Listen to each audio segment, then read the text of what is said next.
This video might just change your mind about moving out here to the Philippines.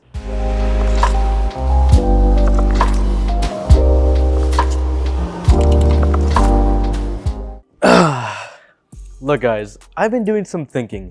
This entire channel is based around the premise on why you should move to the Philippines, a wonderful country. But at the end of the day, I have your best interest in mind, so we need to ask ourselves, is there any possible reason why the Philippines may not be for me, may not be ideal for my children, and may not be optimal for my retirement plan?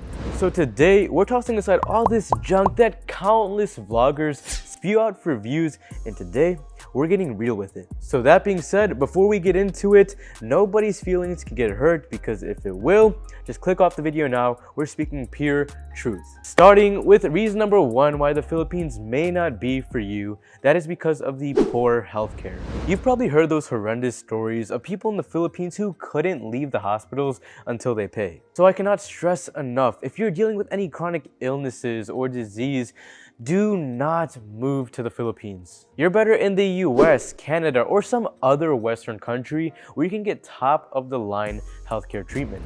And the reason why I put this at number one on the list is because you're probably already retired or reaching retirement age.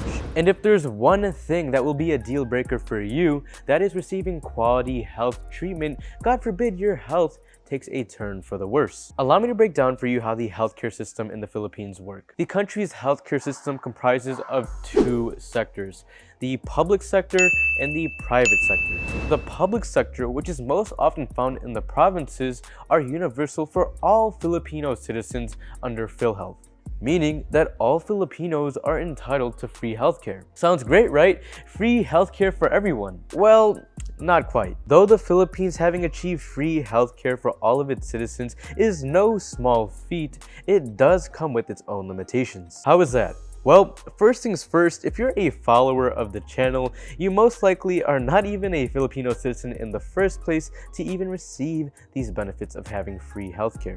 And say you do have access to this free healthcare, the quality of treatment is most likely not even going to be up to standard. As you would expect from a government-ran and funded operation, the hospitals are sometimes understaffed, they lack modern equipment, and the facilities are out of date. So, needless to say, for those seeking out quality healthcare, public hospitals are out of the equation. That said, the majority of you will most likely opt for the private hospitals here. While the private hospitals in the Philippines may be considered expensive by most local standards, for the average expat, it's actually quite affordable. And this is a major relief because there is a select few private hospitals in the Philippines that are on par with international standard hospitals. Take for example, St. Luke's Medical Center in BGC and Makati Medical Center in Makati. These are two of the most renowned hospitals in the country where countless friends and relatives of mine personally were in safe hands and came out just fine. The hospitals are staffed with experts in their respected fields. You have access to specialized treatments, there's state-of-the-art equipment, and you also have modern facilities. But bear in mind, unless you have an insurance plan, you will be paying out of pocket for these services, so be sure to invest in that before coming here. If you want to know more in depth about international insurance plans and companies that you can get in touch with, I made an entire video in the past about a year ago, so I'll leave that in the link in the description for you. Now, you're not going to find a private hospital in some run-of-the-mill town out in the province. These private hospitals are most often found in the major cities of the country. You know what I'm talking about: Manila, Cebu City, and Davao. And so, I actually get a lot of flack and comments on the channel saying, "Evan, all you do is ever talk about BGC and Makati. I'm unsubbing." And well, honestly, that's fine with me. There is no shortage of vloggers in this space that's talking about your typical Dumaguete and Cebu City. But if you really want to live in a city that's incomparable and unmatched in terms of lifestyle and standard of living, I personally do not see the point of me talking about any other city other than BGC, Makati, and perhaps Alabang. Yes, it's pricier, but the hospitals in these locations is far superior than anywhere else in the Philippines. However, Cebu City, they do have quality hospitals. Now, the second reason why you may reconsider moving to the Philippines is because of the overpriced real estate. Look, property in the province is reasonable, although it is starting to get more expensive nowadays.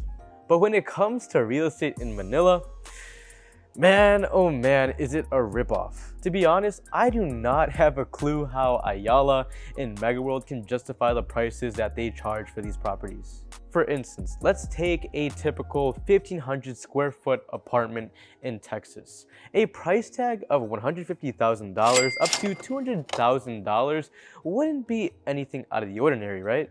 But you compare that to trying to get a 1,500 square foot condo in Manila. Yes, in Manila, the price tag is $800,000 and easily upwards of $1 million. Absolutely ridiculous. You know, we don't hear a lot of people say it, but property prices in Manila is ridiculously high for no valid reason. Not even to mention the layout of these houses and condos make absolutely no sense with the construction being poorly planned. Now, that is a case with buying property here in the Philippines.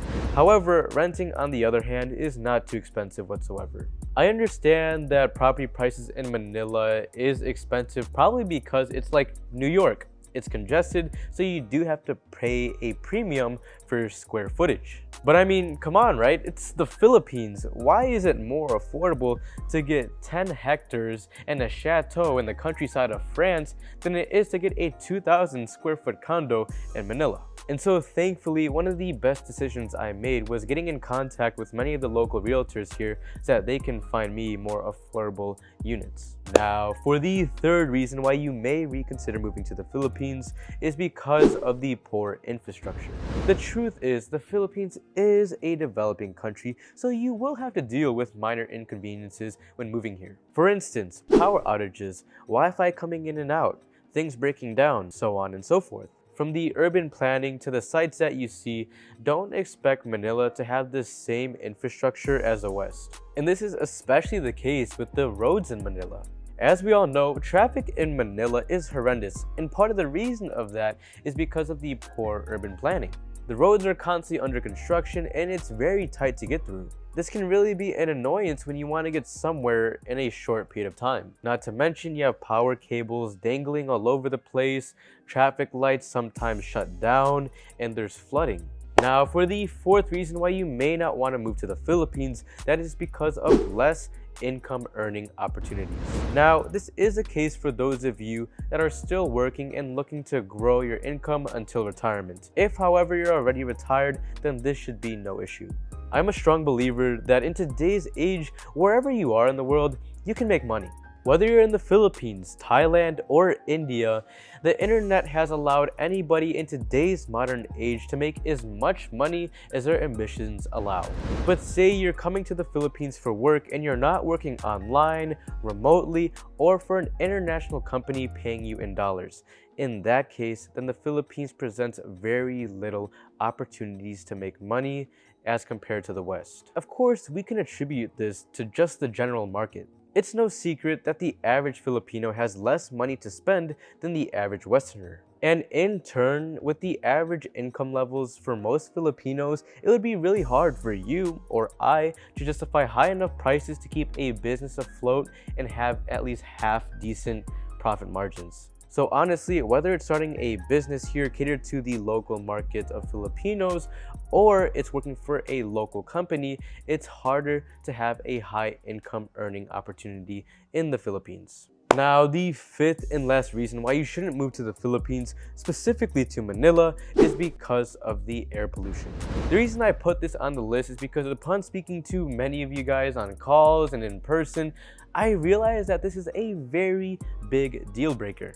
In regards to the air quality where I am in BGC, it's not bad, especially for a city. But if you go outside to 90% of the rest of Manila, the air pollution is terrible for your lungs. With the congested traffic backed up with diesel vehicles like jeepneys and tricycles, you're constantly breathing in black smog. Sometimes me and a friend of mine will occasionally bike from BGC, where I am right now, all the way to Mall of Asia in Pasay. And mind you, to get there, we're going through Manila.